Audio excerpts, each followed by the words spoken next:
Bueno, buenos días. Vamos a dar inicio a la presentación de la sesión clínica correspondiente al día de hoy. Mi nombre es Ligia Carrasco, soy residente del segundo año de alergia y inmunología clínica y he sido asesorada por la doctora Hilda Hernández Sánchez. La sesión que vamos a presentar el día de hoy es la correspondiente a fibromialgia y espondiloartropatías. Así que vamos a empezar a hablar de fibromialgia. En cuanto a las generalidades, pues esta es una patología que se caracteriza por dolor crónico y que pues se ve reflejado en diferentes puntos. El dolor es musculoesquelético y tiene algunas características que lo pueden diferenciar de otras patologías reumáticas. Dentro de los síntomas concomitantes que pueden acompañar esta enfermedad existe una amplia lista.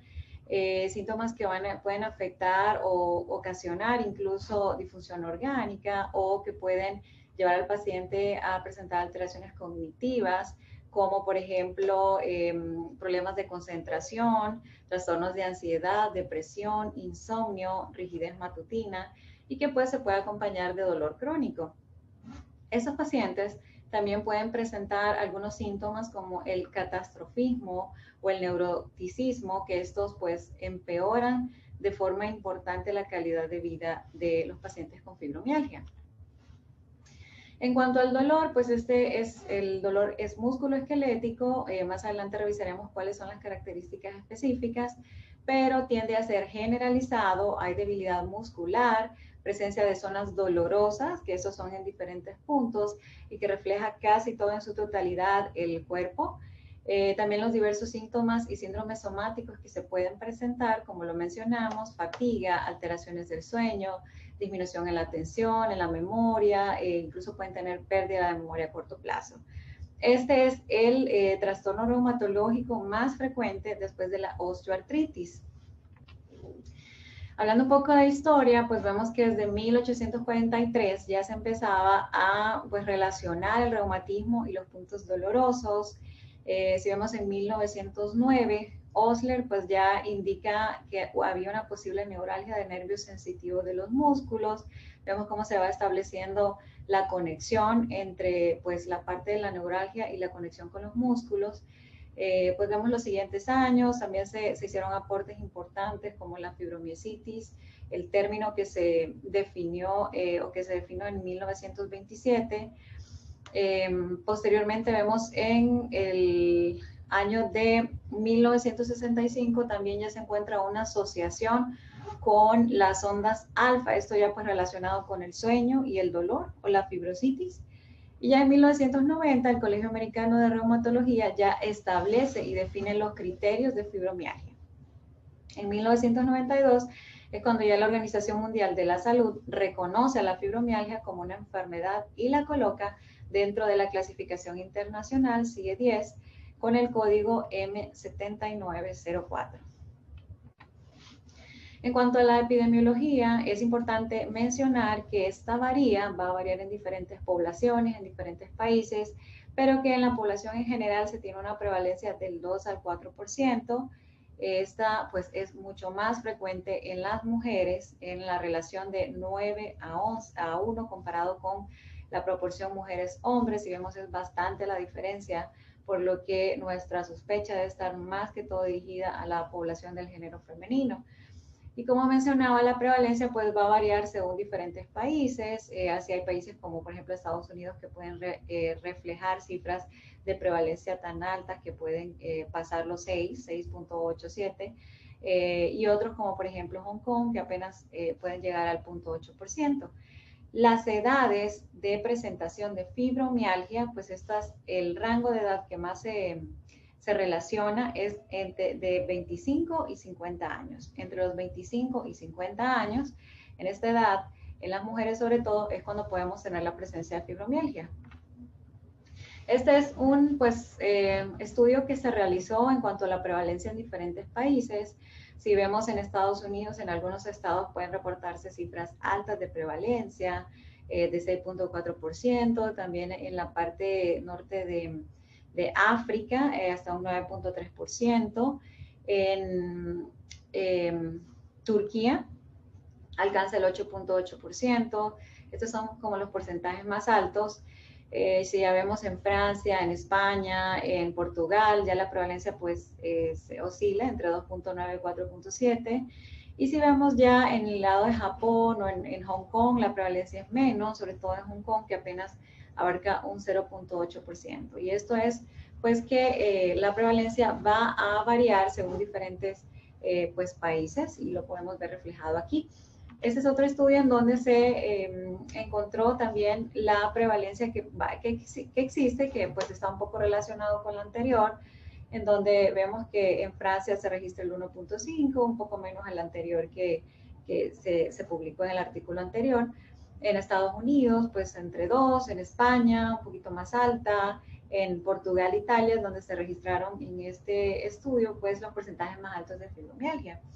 En México, para el año de 1990, se tenía establecido la prevalencia en un 4.8%, y en la actualidad en un hospital en Ciudad de México se encontró que el 5% de los pacientes en atención primaria, el motivo de consulta era dolor crónico.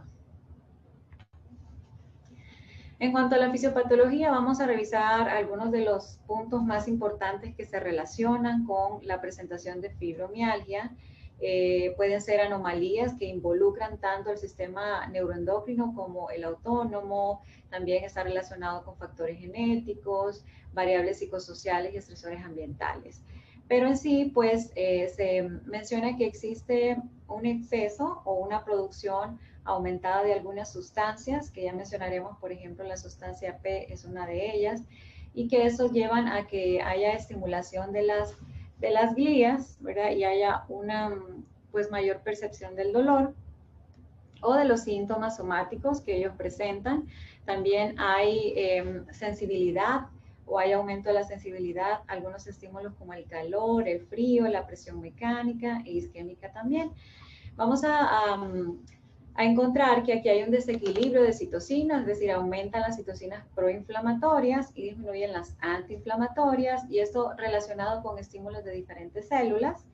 Se van a producir citocinas, que incluso en el fluido cerebroespinal se van a encontrar niveles aumentados de estas citocinas o factores neurotróficos. La sustancia P, los neuropéptidos, el glutamato, el factor de crecimiento y mediadores inflamatorios, como lo vimos en la imagen anterior, aumentan, y estos pueden estimular la neurotransmisión entre el sistema nervioso. Y a su vez hay algunas células, como por ejemplo las células de Schwann, que pueden producir o pueden mediar estos mecanismos por los cuales se producen estos mediadores. Pero aparte de esto, también se va a encontrar en fibromialgia alteración de la respuesta inmune, está tanto la innata como la adaptativa. Y eso es importante tenerlo bien en cuenta porque va relacionado con los síntomas que los pacientes presentan. Una de las características más importantes es la elevación de ciertas interleucinas, entre ellas la interleucina 8. Esta destaca porque pues, va a aumentar la activación de las células gliales, está involucrada en eso, y también está más relacionada con la activación del sistema simpático. Y esto es lo que llega a pues, suponer que por esto el mecanismo del dolor que se produce no está mediado tanto por la liberación de prostaglandinas, sino por el sistema nervioso simpático, y estos pacientes por ende no tienen una respuesta adecuada a algunos fármacos analgésicos que se pueden utilizar como los AINE.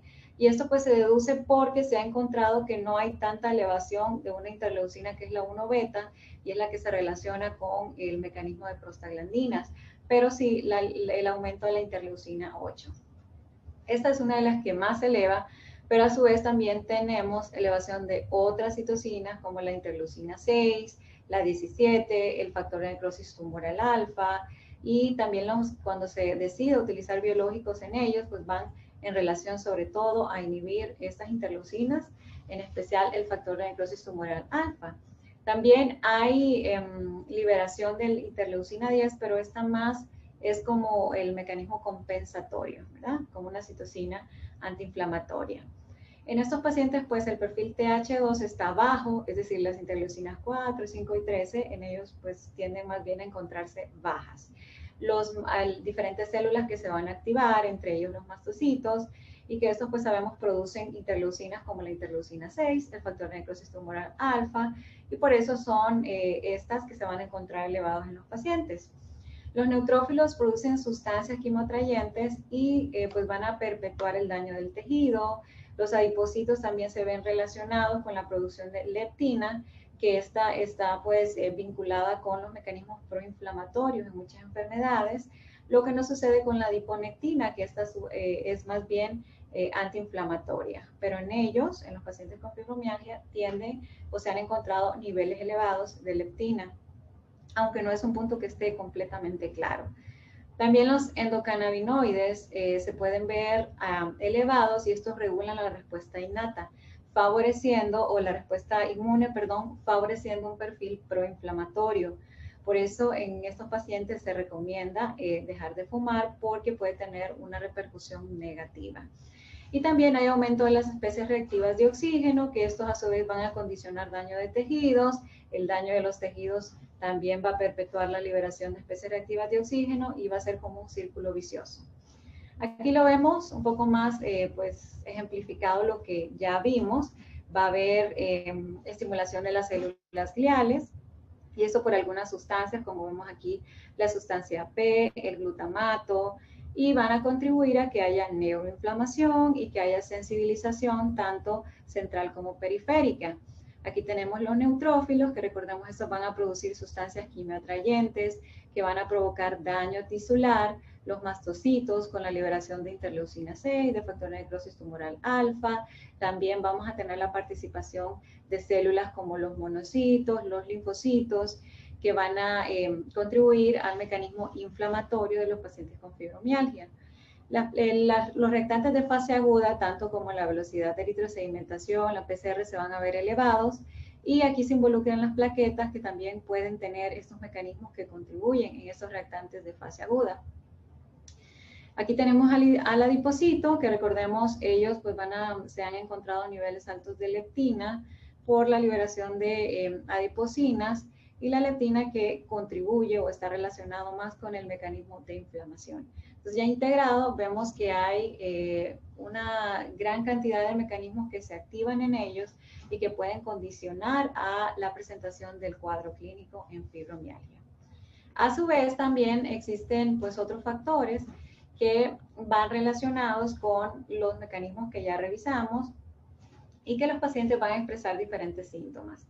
Se habla del dolor nociplástico. Este término se introdujo en el año 2017, es un término como un poco controvertido, y lo que habla es como una alteración en la percepción de los receptores o en la respuesta adecuada de los receptores, en la cual los pacientes pueden percibir dolor incluso sin que hayan mecanismos inflamatorios activos. Pero aquí pues es el término del dolor nociplástico, para más o menos saber en qué se basa.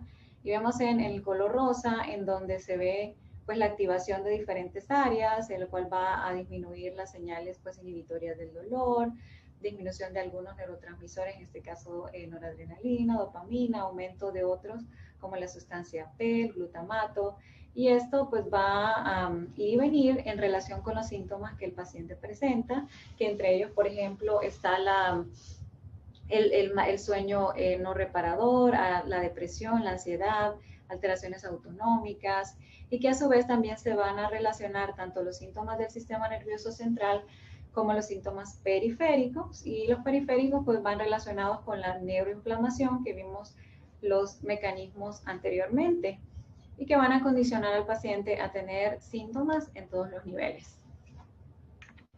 Y bueno, hablando de estos síntomas, pues los más importantes o los cardinales, es una amplia lista de los síntomas que pueden presentar los pacientes, pero los cardinales siempre van a ser el dolor, la fatiga y los trastornos del sueño o alteraciones del sueño, y ellos pues llevan al paciente a tener deterioro importante en la calidad de vida, porque algunos de ellos, aunque con ya tratamiento farmacológico o no farmacológico, logran controlar muy poco los síntomas. La fibromialgia pues va a involucrar diferentes sistemas, el músculo esquelético es uno de los más importantes. También no existen signos característicos visibles que puedan permitirnos hacer un diagnóstico rápido de esta patología. En el examen físico se puede encontrar pues sensibilidad en algunos puntos dolorosos, también otros síntomas cognitivos o como por ejemplo dificultades en la concentración o también síntomas como migrañas o en diferentes sistemas como el aparato gastrointestinal o geniturinario que pueden condicionar a tener el síndrome de colon irritable, por ejemplo, pacientes que cursen con dolor abdominal, estreñimiento, diarrea, disuria. Y otro dato importante es que el 30% de los pacientes pueden tener molestias en extremidades inferiores y eso es el movilizar de una forma frecuente los miembros inferiores, que se le llama pues el signo de piernas inquietas, que puede estar presente hasta en el 30% de ellos. Aquí vemos que el dolor pues es la característica o el síntoma principal más frecuente en fibromialgia y lo que lo va a diferenciar o nos puede ayudar en cuanto a orientar la causa es que es un dolor generalizado que se puede ver tanto arriba de la cintura escapular como hacia abajo, es bilateral y también puede afectar el esqueleto axial, es decir, desde cuello, espalda, tórax. Los síntomas neuropsicológicos, que esto como ya lo hemos repetido, son síntomas que van relacionados con cómo se siente el paciente, fatiga, que puede tener trastornos del sueño, disfunción cognitiva, que lo lleven a tener lentitud para pensar o dificultad para concentrarse. Incluso se menciona que pueden tener pérdida de la memoria a corto plazo y eso pues repercute de una forma negativa en la calidad de vida. Hasta el 80% de los pacientes pueden tener desórdenes en el carácter, entre ellos se menciona que esto va relacionado con ansiedad o depresión en un porcentaje importante como el 80%. Aquí vemos pues resumido en esta imagen cuáles son la amplia variedad de síntomas que se pueden presentar. Si vemos los que están señalados pues en color como rosita o naranja, el dolor pues es el dolor, la fatiga y los trastornos del sueño son los síntomas cardinales y ya los que están en azul son todos los demás que se pueden presentar. En el caso del dolor ya vimos las características, la fatiga que puede ser tanto física como mental, los trastornos del sueño que van desde despertares frecuentes, es decir, es un sueño no reparador. También pues ya revisando un poco más detenida el sistema nervioso central, pueden tener los pacientes visión borrosa, incluso hipotensión ortostática, manifestaciones gastrointestinales como el síndrome de colon irritable. También pueden tener otros síntomas como disuria. Los síntomas gastrointestinales y geniturinarios son importantes en este grupo de pacientes. A su vez, también pueden tener un poco de hipersensibilidad a los estímulos, como a la luz o a los químicos. También vimos que son sensibles también al calor, al frío. Y la rigidez, que en ellos la característica es que se presenta sobre todo en la mañana y que puede durar más de 60 minutos. Pero si vemos en esta pues, imagen la gran cantidad de síntomas que pueden presentar y que a su vez también nos van a complicar un poco el diagnóstico y que tenemos que plantearnos un gran número de diagnósticos diferenciales al momento de establecerlo. Cuanto al diagnóstico, pues continuando, los criterios de exclusión en cuanto al diagnóstico no debe de ser de exclusión. Hay muchas pues, bibliografías que hacen referencia en que sí se podría hacer un diagnóstico de exclusión, pero no se recomienda, más bien lo que se recomienda hacer es un enfoque multidimensional que incluya todos los factores y que englobe todos los síntomas teniendo en cuenta la epidemiología de la enfermedad. Existen diferentes criterios que se han actualizado, sin embargo, los del 2010, en base a estos criterios que los revisaremos más adelante, pues son los que se toman más en cuenta para hacer el diagnóstico con algunas modificaciones. Una característica importante del dolor es que debe ser de más de 3 meses, es decir, 12 semanas, y las áreas que se consideran son múltiples, que van de cabeza, miembros superiores, miembros inferiores, también abdomen, espalda. Aquí lo vemos un poquito más ejemplificado. Arriba la parte de los criterios, que ya los revisaremos un poquito ya en las siguientes diapositivas. Aquí nada más ver todas las áreas que se pueden afectar en los pacientes y que pueden reflejar puntos dolorosos. por ejemplo, cabeza, aquí vemos todas las que están señalizadas, ¿verdad? Las áreas que pueden ser en la parte frontal, en la espalda, en la parte frontal, y que incluye pues todo, los miembros inferiores, superiores, cuello, abdomen, bueno, y todos los puntos dolorosos que están relacionados, exceptuando un poco la cara, ¿verdad? Entonces vemos que existe alguna gran porcentaje de pacientes con fibromialgia que no están diagnosticados. Se considera que hasta el 75% de los casos pueden estar no diagnosticados y de un 70-80% de ellos que tienen alteraciones en el sueño y fatiga, ¿verdad? Que esto también va relacionado con la ansiedad y la depresión. Los criterios que se han diseñado, que se publica en el año 2010, ha sufrido algunas pequeñas modificaciones, pero en sí, pues la base está en relación no tanto a las pruebas de laboratorio o radiológicas, sino que aquí se incluyen más que todo escalas. Y de estas escalas, las que se incluyen para el diagnóstico de fibromialgia es la escala de gravedad de síntomas, que está abreviada como SSS por las siglas en inglés, que la puntuación va de 0 a 12, y la otra escala es el índice de dolor generalizado, que aquí pues la puntuación es de 0 a 31. Esto, con algunos otros criterios, nos permite hacer el diagnóstico de fibromialgia según cuánto se cumplan. Tiene una especificidad del 96.6% y una sensibilidad del 91.8%. Entonces vamos a ir viendo un poquito más desglosado a qué se refieren estas escalas. Recordar que hay dos, la escala de gravedad de síntomas, y aquí la puntuación es de 0 a 12 y se va a evaluar pues los síntomas cardinales, que cuáles son, pues es la fatiga, el sueño no reparador, los síntomas cognitivos y todos los síntomas somáticos, que pueden ser muchos. Las escalas, la puntuación es de 0 a 3 puntos, 0 cuando no existen problemas, el leve, moderado y grave o severo según la cantidad de puntos que se pueda encontrar. Esos son los criterios de la escala de gravedad. Y aquí los vemos, son cuestionarios que se aplican en los pacientes en la semana previa a la evaluación. Entonces vemos los que incluyen la fatiga de 0 a 3 puntos. Vemos, por ejemplo, fatiga que no ha sido un problema cuando es de 0, leve, ocasional, moderado o grave. El sueño no reparador, que este también se va pues clasificando según los puntajes. Los trastornos cognitivos, y se va dando el puntaje que al final se suma. En los síntomas somáticos, que pues recuerden era la última parte de esta escala de la gravedad de los síntomas, pues son muchos los síntomas somáticos que se involucran, que van desde dolor, síndrome de colon irritable, pues fatiga, agotamiento, todos los otros síntomas, diarrea, visión borrosa, fenómeno de reinado que también pueden presentarlo, pues alteraciones gastrointestinales, ojos secos, ven, o sea, son muchos los síntomas, y en base a la cantidad de ellos, pues se va a dar el puntaje en este último escalón.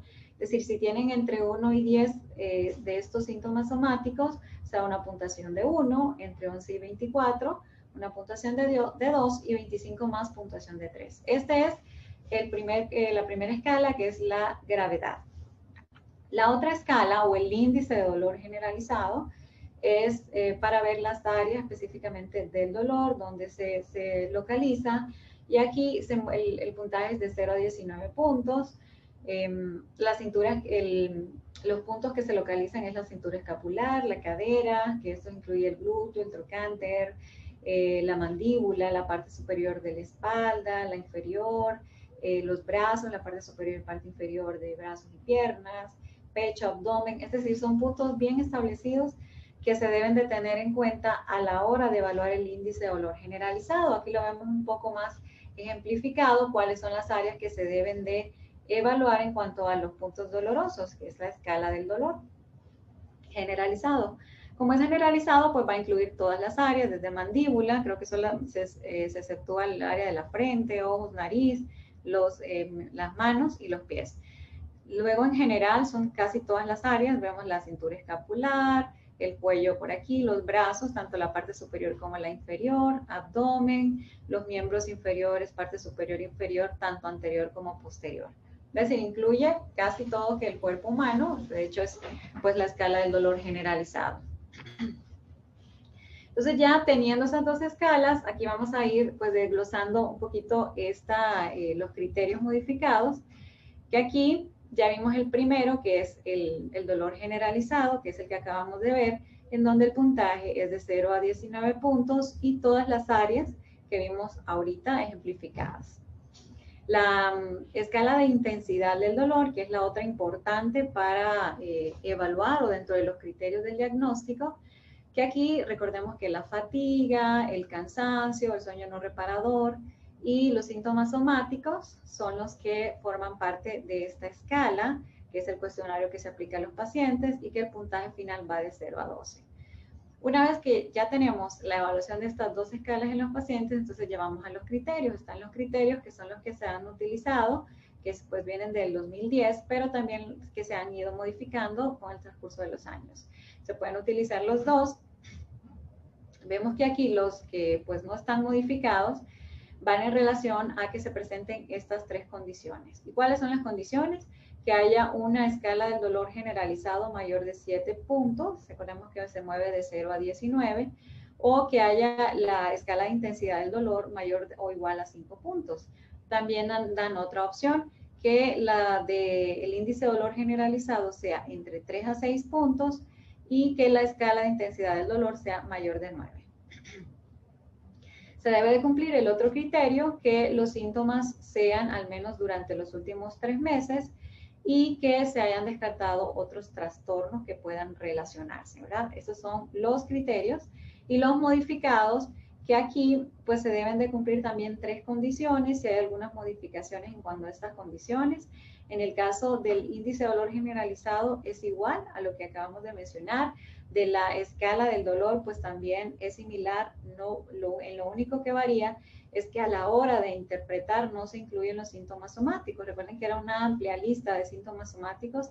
Aquí ya lo que se hace es de esos síntomas somáticos nada más evaluar el dolor abdominal, la depresión o la cefalea. Y esto va incluido dentro de las condiciones, ¿verdad? Entonces, sí hay algunas variaciones en cuanto a los criterios modificados. Aquí lo vemos. Es lo mismo que acabamos de mencionar, en donde se deben de cumplir estas 3 condiciones en los criterios, que las puntuaciones, tanto el índice de dolor generalizado como la escala del dolor, que los síntomas estén presentes al menos 3 meses o que el paciente no tenga ningún otro trastorno que explique el dolor. Y los modificados, que aquí pues ya la diferencia que se hace, una de las importantes es los síntomas somáticos, que se toman nada más 3 y que no mencionan tampoco que se haga un diagnóstico como tal de descarte, ¿verdad? La puntuación de 0 a 31 es en la escala modificada o en los criterios modificados. Debido a la amplia variedad de síntomas que los pacientes presentan, también pues nos planteamos diferentes diagnósticos diferenciales que van pues desde patologías reumáticas como artritis reumatoide, el lupus eritematoso sistémico, polimialgia reumática, las espondiloartropatías, que de hecho vamos a hablar de ellas hoy, algunos trastornos neurológicos como neuropatía, esclerosis múltiple, infecciones, porque pues recordemos que también pueden tener todos estos síntomas de síndrome de colon irritable, de síntomas geniturinarios. Entonces también otras infecciones como enfermedad de Lyme o hepatitis, hipertiroidismo, el síndrome de Cushing, y esto pues relacionado con todos los síntomas o la amplia gama de síntomas que pueden presentar, que puede complicar hacer un diagnóstico pues rápido. En cuanto al tratamiento, recordemos que una de las interleucinas que está elevada es la IL-8 y que eso pues nos habla más de que el mecanismo es mediado por el sistema nervioso simpático, por ende los pacientes no van a responder a algunos medicamentos que son utilizados de forma frecuente en la práctica como los AINE.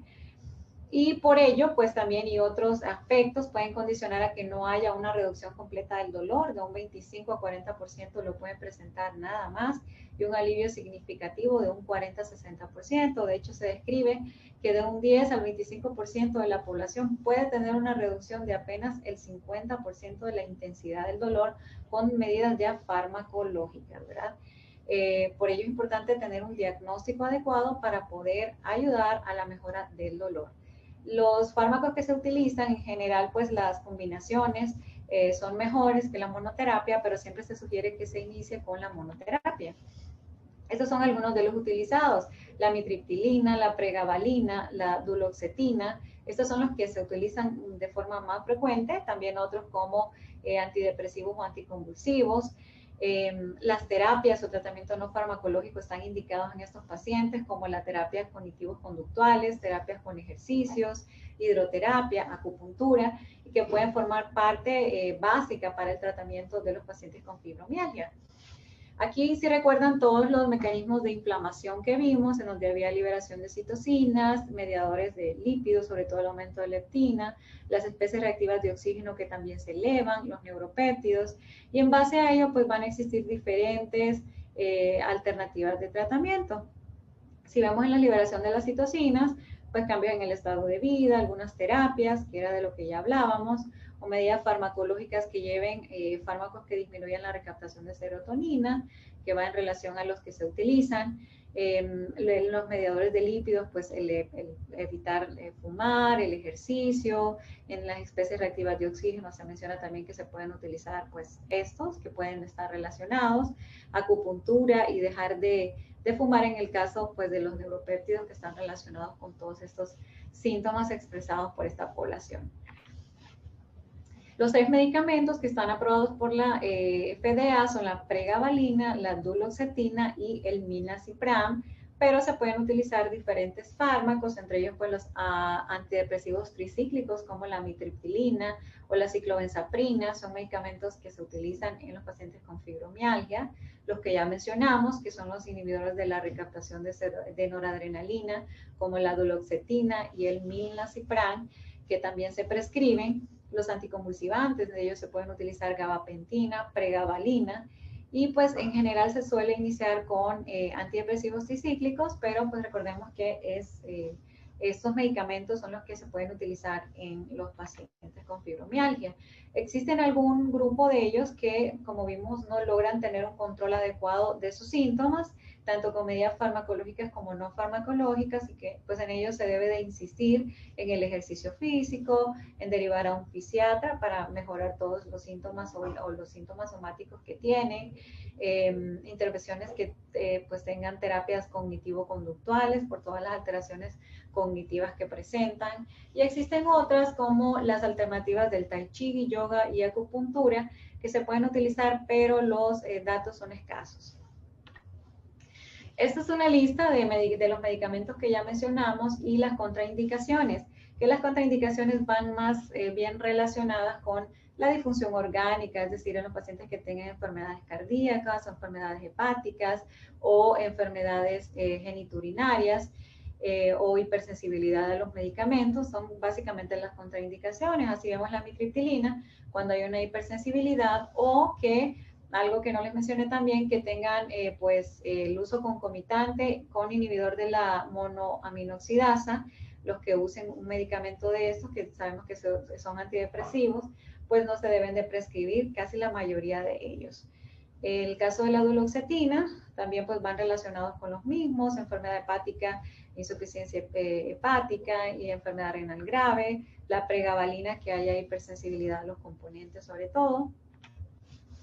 El tramadol, que es un analgésico que se puede utilizar pues debido a los mecanismos de producción del dolor en ellos, que no tengan tampoco pues algún medicamento que interactúe, inhibidor de la monoaminoxidasa, el milnacipran o la fluoxetina, que son los inhibidores de la recaptación de serotonina. También pues que no haya medicamentos beta bloqueantes, aquí pues el metoprolol, o que tengan también que ver con la enzima. Es importante a la hora de prescribir esos medicamentos tener en cuenta que no estén utilizando los inhibidores de la enzima monoaminoxidasa o que no tengan disfunción orgánica. Aquí vemos nada más una integración de cuando se hace el diagnóstico, las diferentes etapas. La educación es parte importante, las diferentes etapas que se pueden utilizar, tanto el tratamiento farmacológico como no. Esta es la parte del tratamiento farmacológico, en la cual se van haciendo pues modificaciones, sobre todo en la farmacología. aumentando quizá pues la frecuencia o cambiando el tipo de analgésico en el caso de que persista. Esos son algunos de los fármacos que no se deben de usar y fíjense que se menciona importante no utilizar ansiolíticos o agonistas dopaminérgicos, hormonas tampoco o glucocorticoides, incluso se menciona que no se deben de utilizar, la ketamina o anestésicos locales, también las opioides que sean muy fuertes. Esos son como, no se recomiendan utilizar en el manejo del dolor o de todos los síntomas somáticos que presentan. En general el pronóstico pues no es bueno, recordemos que la mejoría del dolor puede ser muy baja o de los síntomas y que van a existir muchos factores que pueden condicionar a que haya una enfermedad de larga duración, que estrés crónico, que el paciente pues presenta ansiedad, depresión, rechazo o ausencias en el trabajo, pueden generar dependencias alcohol a drogas también. Y dentro de las complicaciones que se mencionan es las cognitivas sobre todo, ya que presentan problemas de memoria o dificultad en la capacidad de concentración y que ellos tienden a tener más hospitalizaciones que los pacientes que no padecen fibromialgia. El siguiente grupo que vamos a revisar son las espondiloartropatías y este de hecho es uno de los diagnósticos diferenciales de fibromialgia, entre otras patologías reumáticas, y este pues es precisamente por la relación que existe con la similitud, sobre todo del dolor. Estos son grupos de artritis inflamatoria y consiste en diferentes grupos, por ejemplo, espondilitis anquilosante, la artritis reactiva, espondilitis asociada a psoriasis o la asociada a enfermedad inflamatoria intestinal. Esos son los diferentes subtipos que ya los veremos a continuación. Aquí en las espondiloartropatías es importante mencionar la predisposición de herencia que hay o la asociación, mejor dicho, con el antígeno leucocitario humano B27, que pues está bastante relacionado dentro de la etiología de las espondiloartropatías. Las manifestaciones pues son en diferentes niveles. De las más comunes son afectaciones articulares, en extremidades inferiores, espondilitis, síntomas generales como entesitis, dactilitis, uveitis, y síntomas que vamos a ver un poco más detenidos. El principal síntoma característico de las espondiloartropatías es la entesitis.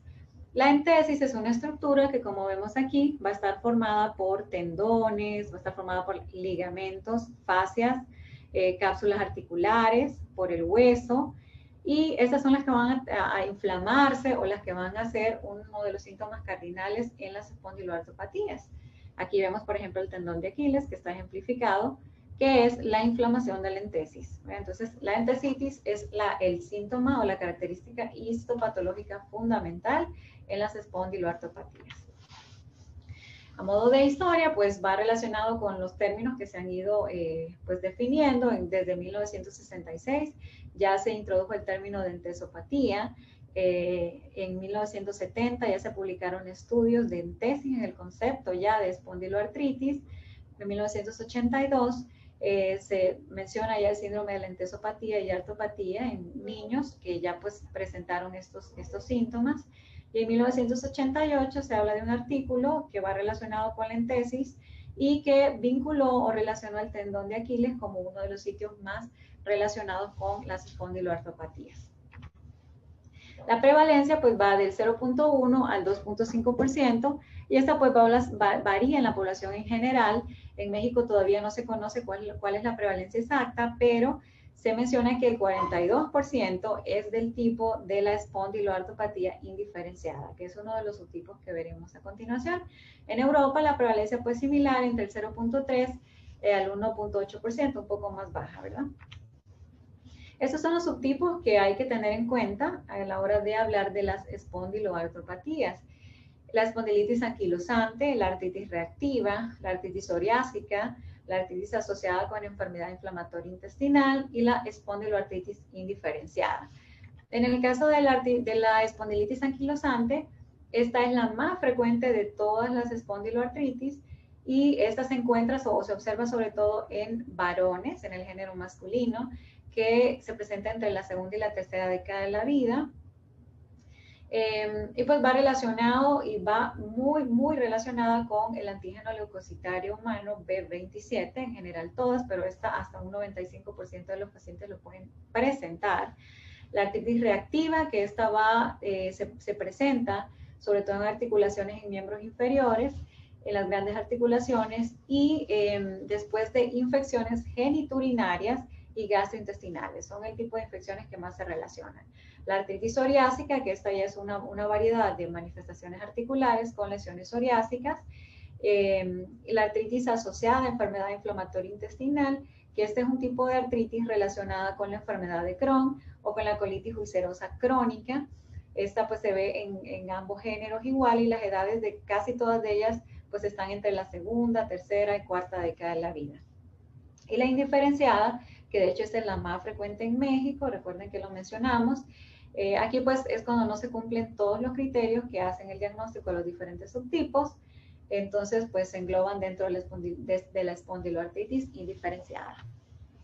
También es importante mencionar que se pueden subdividir a su vez en las axiales y las periféricas. La axial, aquí nos referimos sobre todo a las que tienen alteraciones en la columna vertebral, articulaciones sacroiliacas, y aquí pues mencionamos la anquilosante, que es la más frecuente. Y la periférica, aquí ya se engloban todos los otros tipos de artritis, entesitis y o dactilitis, que son los síntomas cardinales, que aquí ya tenemos la reactiva, la psoriásica, la que está asociada con inflamación gastrointestinal y la indiferenciada. Eso es importante tenerlo en cuenta porque en base a si es axial o a periférica, vamos a tener diferentes formas clínicas de presentación y el tratamiento. Entonces, la axial pues va a incluir la columna cervical y la periférica, pues todas las otras manifestaciones o los otros subtipos que están dentro de este grupo de patologías. El antígeno leucocitario humano se ve bastante relacionado, el clase 1 B27, y de hecho se menciona que se puede presentarse en el 95% de los casos de la espondilitis anquilosante. Existen todavía teorías, no están bien definidas, pero se menciona que las cadenas pesadas de del HLB27 se homodimerizan y pueden formar ligandos proinflamatorios que a su vez estos homodímeros se pueden unir a células NK, células T y por ello provocar alguna activación y liberación de citocinas. Otra de las teorías también que se maneja es el microbioma, forma parte importante en la etiología también de las espondiloartropatías y que este antígeno pues puede llevar o comportarse como incluso bacterias y llevar a la producción de citocinas que se pueden elevar en estos pacientes. Entonces son diferentes teorías que se manejan. Pero en sí no está clara la patogenia, el factor, ese sí es el B27, es uno de los más importantes que se menciona y que se encuentra, pero los pacientes, incluso el 8% pueden tener este antígeno leucocitario humano y no tener la enfermedad. Entonces no es que es diagnóstico exclusivo de los pacientes con espondiloartropatías.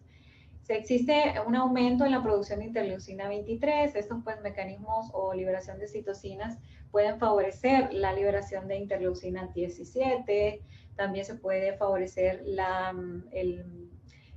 aumento en el factor de necrosis tumoral alfa, la activación de monocitos, CD4, CD8, el microbioma, que como mencionamos juega un papel importante porque las bacterias que están ahí se han relacionado que pueden contribuir a la producción de citocinas que están relacionadas con las espondiloartropatías. Para un resumen, pues lo que más se puede ver alterado es tanto el antígeno leucocitario humano B27, el microbioma, que forma parte importante también, el perfil de interleucina 23, 17 y el aumento o la activación de células como CD4 y CD8.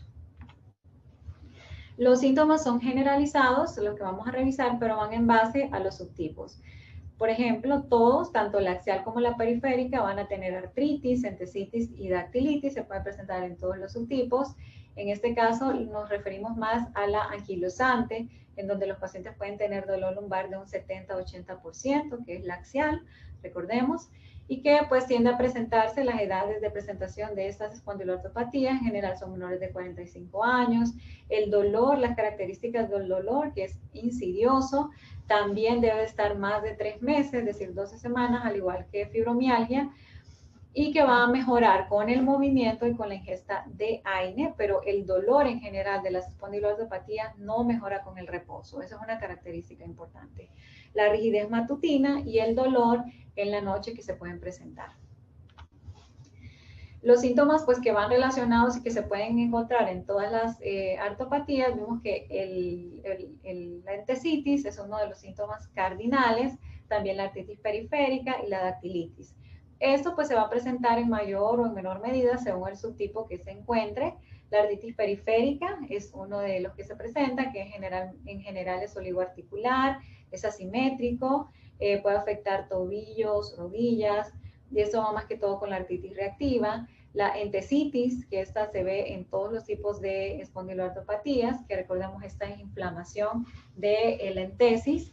Y los que son más frecuentes son el tendón de Aquiles, las crestas ilíacas, las uniones costocoondrales, en el esternón, los trocánteres mayores, ya hablando en fémur, y las mesetas en tibia. La dactilitis es otro de los síntomas que se le llaman dedos en salchicha, y esto es característica fundamental de la psoriásica, que es el otro subtipo, y pueden afectar pues dedos en diferentes partes.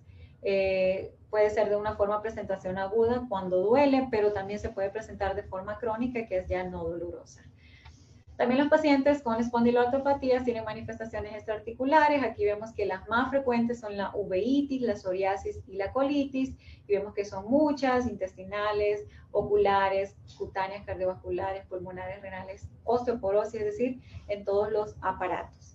Aquí vamos a ir viendo algunas de las características generales de las manifestaciones intestinales, y esta pues recordemos se va a relacionar más con el subtipo que está relacionado con enfermedad inflamatoria intestinal. Y aquí pues la enfermedad de Crohn, la colitis ulcerosa son de las más importantes asociadas, que hasta el 5 al 10% de los pacientes los pueden presentar, haciendo ya una evaluación en general de todas las espondiloartropatías. También la colitis se puede presentar de un 30 a 40% de los pacientes. Recordemos, la colitis es un síntoma importante en ellos. La artritis ocurre de un 9 a 53% de los pacientes que tienen inflamación intestinal, pero esto no pues lleva a que se realice de forma rutinaria las colonoscopías. La uveitis es la complicación más frecuente en cuanto a las oculares. Esta pues tiende a resolver, no deja secuela, y siempre al momento de evaluarla se tienen que tener en cuenta las patologías infecciosas. La osteoporosis es otro de los síntomas que se puede presentar relacionada con las citocinas inflamatorias, el antígeno leucocitario B27, que pues está relacionado con muchos subtipos de esta, y pues llevan a la presentación de entesitis, que aquí se las menciono como extraarticulares también, pero que va incluida dentro de todos los síntomas que se presentan. Las cutáneas, que las manifestaciones cutáneas son variables, desde úlceras orales, opioderma gangrenoso. Estas se pueden presentar, las lesiones cutáneas, hasta en 3 de las cuartas partes de los casos, lo cual es importante tenerlo en consideración, y esto va más relacionado con la psoriásica.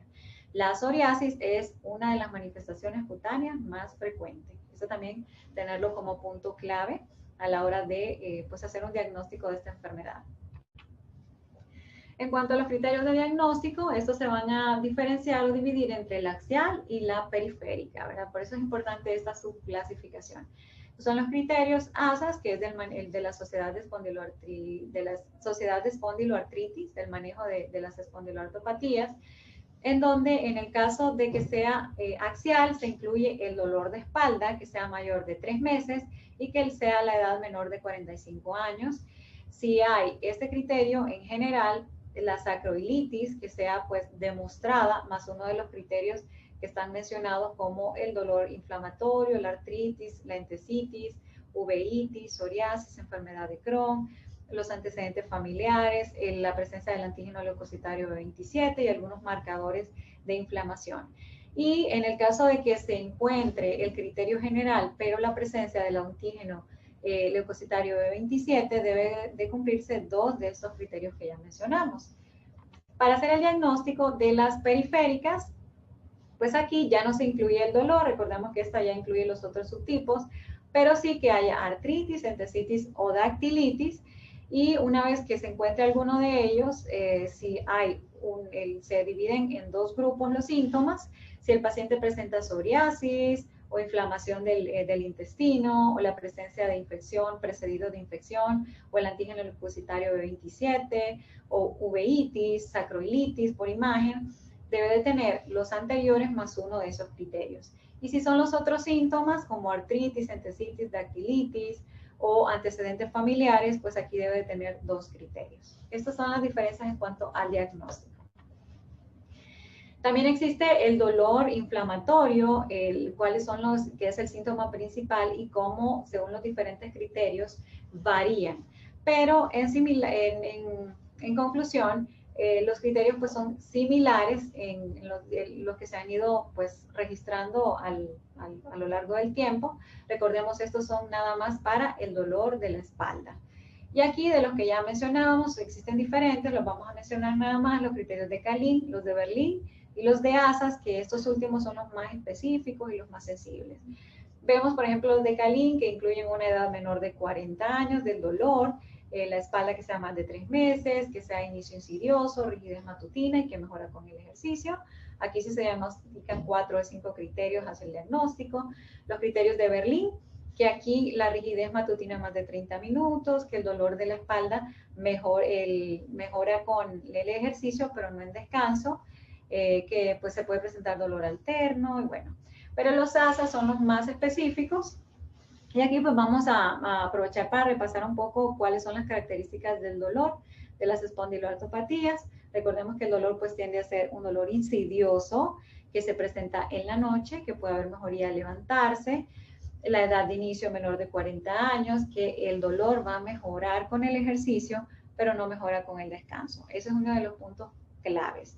Y vemos que estos tienen una especificidad del 91.7% para diferenciar el dolor de espalda. Este ya es un diagrama en donde se vincula todo, la historia de el diagnóstico, y basado en todos los screenings que podemos realizar o la interpretación de los diferentes subtipos que se pueden presentar de las espondiloartropatías. En cuanto al tratamiento, en el caso del axial, que aquí recordemos estamos hablando del anquilosante, la terapia de primera línea del dolor y la rigidez son los AINE, los antiinflamatorios no esteroideos, y estos son los que van pues relacionados con el dolor de espalda. Son de primera línea los AINE, o también pues otros inhibidores COX-2, que bueno, va en relación también con este grupo de fármacos. No hay evidencia que respalde el uso de modificadores de la enfermedad como el metotrexate, la sulfasalina, en este grupo de espondilitis anquilosante, por poner un ejemplo clave. Si no hay mejoría, pues sí se pueden utilizar tratamiento biológico que van dirigidos sobre todo a los perfiles que vimos de 17, de interleucina 23 y también de factor de necrosis tumoral alfa. En el caso de la periférica, pues el metotrexate es el primero recomendado por la Unión Europea de Reumatología, que se pueden utilizar en la periférica. También se recomienda que sí se puede usar la sulfasalina, la leflunomida, ciclosporina, tratamientos biológicos también que vayan sobre todo a la interleucina 12, 23 o 17. Opciones también como los inhibidores de la fosfodiesterasa que también se pueden utilizar. Los glucocorticoides sí se pueden utilizar y sí se pueden recomendar en la axial. Se pueden infiltrar también de forma local o utilizar en los tipos de periféricas, lo que no sucede, por ejemplo, en fibromialgia. Se pueden utilizar biológicos. Aquí algunas características del metotrexate, la dosis que se utiliza normalmente de 7 a 0.525 miligramos. ¿Cuáles son los efectos locales? Que van náuseas, vómitos, efectos adversos mayores como pues teratogénicos o tóxicos en general, tanto en hígado como en médula ósea, y que está contraindicado en el embarazo, sobre todo por los efectos teratogénicos, ¿verdad? Estas son recomendaciones mexicanas del manejo de la espondiloartritis, y si vemos aquí pues las generalidades, cómo se va a individualizar o monitorear el tratamiento, modalidades terapéuticas que van desde AINE o que se pueden utilizar también analgésicos, otro tipo, glucocorticoides, los modificadores del curso de la enfermedad, que son los FARME, que aquí se pueden utilizar esteroides. Ya vimos algunas de las características, si es axial o es periférica, los modificadores biológicos de la enfermedad, que van pues sobre todo interleucina 17 o al factor de necrosis tumoral alfa, como el etanercept, el adalimumab, pues entre otros, ¿verdad? Tratamiento con cirugía para aquellos que no mejoren. Y bueno, siempre considerar individualizar el tratamiento en cuanto a la situación económica, el nivel educativo de los pacientes. Como conclusiones, pues el 12 de mayo es el Día Internacional de Fibromialgia.